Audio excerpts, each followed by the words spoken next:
कैसे हैं सबको? राधे राधे। देखिए, आज चौथ का व्रत है, हम लोगों का भादों का चौथ का व्रत है जो हम लोग पूजन करने जा रहे हैं। ये व्रत किया जाता है पति पुत्र भगवान जो भी संकट रहे भगवान कष्ट को दूर करे, गणेश भगवान गजानन जी।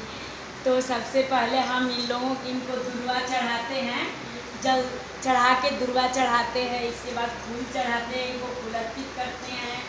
इसके बाद अक्षत अर्पित करते हैं, चंदन सिंदूर। गणेश भगवान को सिंदूर सबसे प्रिय है, तो गणेश भगवान को सिंदूर लगाते हैं। आज के दिन जो भी फल मिठाई जो भी उपलब्ध हो, हम लोग अन्न तो खाते नहीं हैं, आज औरतें अन्न नहीं खाती हैं, तो आज जो भी फल मिठाई जो भी उपलब्ध हो भगवान को अर्पित किया जाता है, इनको भोग लगाया जाता है। और ये दूध है, दूध में हम लोग चंदन डाल के रोड़ी डाल के भगवान को पूजा करने के बाद अर्घ देते हैं। पान से कसैली से, ये सब देखिए आप लोग को नज़दीक से दिखा रहे हैं, पान कसैली फूल सब है। और ये 4 बत्ती का दिया है जो कि पूजा करने के बाद इससे आरती किया जाता है। और इसको आरती में हम लोग कहते हैं कि 4 दिया 4 बाती, 4 चौथ की राती, घड़ी घड़ी का कष्ट निवारो आज चौथ की राती। तो आप लोग भी याद कर लीजिए और आप लोग भी पूजा करिए। तो हम भगवान को अब आरती करने जा रहे हैं, आरती दिखाएंगे। ये गौरी माता हैं, हम लोग गौरी जी को भी बनाते हैं और इनको सिंदूर चढ़ाते हैं, फूल चढ़ाते हैं, दूध चढ़ाते हैं। सबसे पहले इनको चंदन वाला दूध है, गौरी माता को सिंदूर चढ़ाते हैं, पुष्प उन्हें भी चढ़ाएंगे।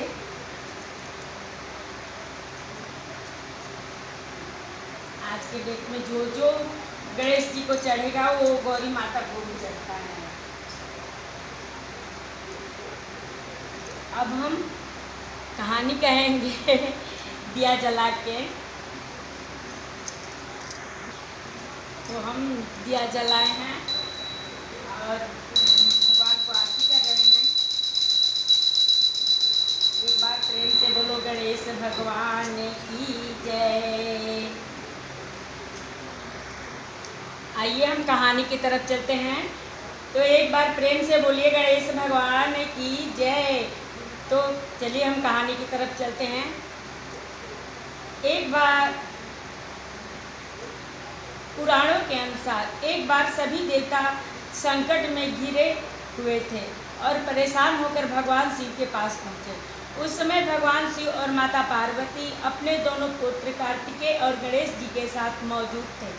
देवताओं की समस्या सुनकर भगवान शिव ने अपने पुत्रों से कहा कि तुम दोनों में से इनकी समस्याओं का निवारण कौन कर सकता है।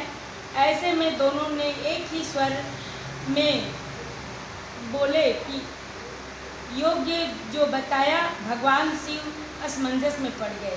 दोनों एक स्वर में बोले कि हम दोनों ही इस कष्ट का निवारण कर सकते हैं। भगवान शिव असमंजस में पड़ गए कि किसे यह कार्य सौंपा जाए। तो ऐसे में भगवान शिव को एक युक्ति सूझी। उन्होंने अपने दोनों पुत्रों से कहा कि तुम दोनों में से जो सबसे पहले इस पृथ्वी का चक्कर लगाकर आएगा वही देवताओं की मदद करने जाएगा। शिव जी की बात सुनते ही कार्तिकेय अपने वाहन मोर पे बैठकर निकल गए। लेकिन गणेश जी सोचने लगे कि मूषक पर बैठकर वह कैसे इतनी जल्दी पृथ्वी की परिक्रमा कर पाएंगे। बहुत सोच विचार के बाद वे अपने स्थान से उठे और अपने माता पिता की 7 बार परिक्रमा करके अपने स्थान पर वापस बैठ गए और कार्तिकेय के आने का इंतजार करने लगे।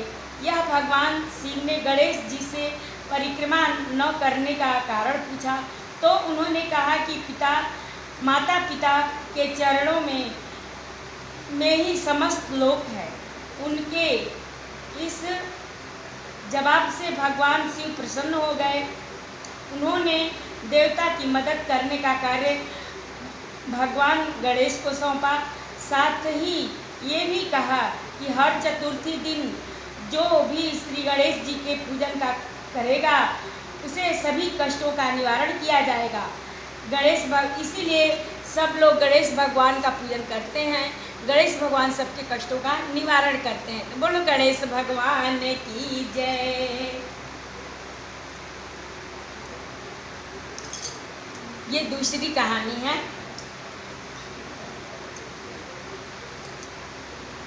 एक समय की बात है कि राजा हरिश्चंद्र के राज्य में एक कुम्हार था। वह मिट्टी का बर्तन बनाता, लेकिन वे कच्चे रह जाते थे। एक पुजारी की सलाह पर उसने इस समस्या को दूर करने के लिए एक छोटे बालक को मिट्टी के बर्तनों में के साथ आमा में डाल दिया। उस दिन संकटी चतुर्थी का दिन था। उस बच्चे की माँ अपने बेटे के लिए परेशान थी। उसने गणेश जी से बेटे की कुशलता की प्रार्थना की। दूसरे दिन जब कुम्हार ने सुबह उठकर देखा तो आमे में उसके बर्तन तो पके नहीं, लेकिन बच्चे का बाल बांका भी नहीं हुआ। वह डर गया और राजा के दरबार में जाकर सारी घटना बताई। इसके बाद राजा ने उस बच्चे और उसकी माँ को बुलाया तो माँ ने सभी तरह से विघ्न को दूर करने वाली संकटी चतुर्थी का वर्णन किया कि हम संकटी चतुर्थी का व्रत करते हैं और आज के दिन संकटी चतुर्थी है, इसलिए मेरे बच्चे का बाल बांका नहीं हुआ। कुम्हार कुछ नहीं कर पाया, बर्तन तो उसका पका नहीं, लेकिन बच्चे का कुछ भी नहीं हुआ। इस घटना के बाद महिलाएं संतान और परिवार के सौभाग्य के लिए संकटी चौथ का व्रत करने लगी। बोलो गणेश भगवान की जय। आइए हम तीसरी कहानी की तरफ चलते हैं। ये तीसरी कहानी है। श्री पार्वती जी ने कहा, हे वत्स, भाद्रपद मास की चतुर्थी को कौन से गणेश का व्रत करना चाहिए। श्री गणेश जी ने कहा कि भादो मास की चतुर्थी का व्रत महान पुण्य को देने वाला है। यह सब प्रकार के दुखों की रक्षा करने वाला है। इसे पूर्व विधि से करना चाहिए। मेरे इस